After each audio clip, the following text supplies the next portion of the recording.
All right, fourth graders. So for this week, we're going to be working on point of view. So when you come to our classroom, I want you to scroll down and look at this announcement that I have posted. It's a little bit of directions for starting the lesson, and also your learning targets are posted here as well. So I'll read them out. One, I will be able to explain what point of view means. Two, I will be able to explain what first person and third person points of view are. Three, I will be able to compare and contrast first person and third person point of view. Four, I will be able to tell when a story is told from a first person or a third person point of view. And five, I will be able to write a mini story in either first or third person. So for this lesson, what you're going to do is come up to the top, and everything that you need for this lesson is in the classwork tab. And the first tab that I want you to look at is titled Before You Start. And in here, if you click on this question, you can hit View Question. And it's a quick question for you to answer.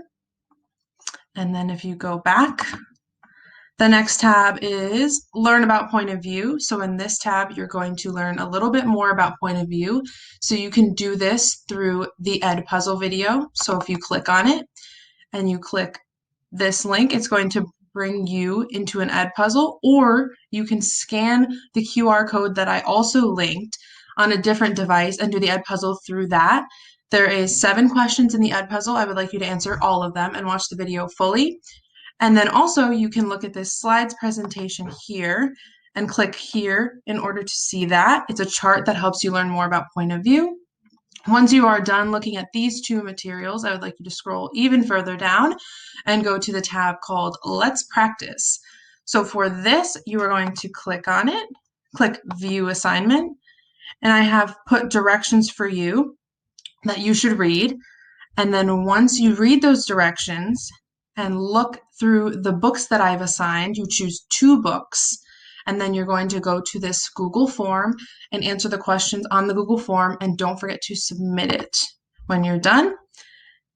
And then after Let's Practice, once you've finished all of this, scroll down to Compare and Contrast. So we're going to compare and contrast first and third person point of view using a Venn diagram.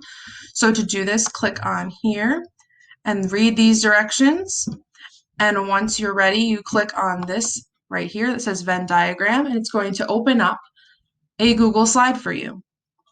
And in order to complete this activity, you are going to click in these text boxes and type in what you would like to say.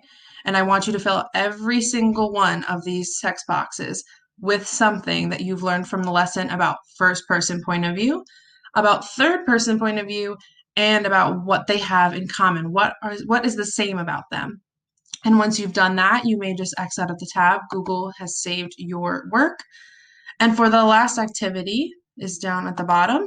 It's going to be a Flipgrid and also a mini writing task. So make sure you read these directions very clearly, because there's 2 tasks that I want you completing in this section here. So you're going to do a Flipgrid, which is a video, or you can scan this QR code that I also provided for you and do it on a different device. If you are more comfortable doing it on an iPad or a phone, you can do that. And then once you finish that, I would like you to click on this Google Doc, open it up, and then read all the directions, and then complete this. And once you're completed, you can X out of it because Google has saved your work. All right, so once you've completed all of that, you're done with your work with point of view for this week, and I look forward to seeing everything that you have for me.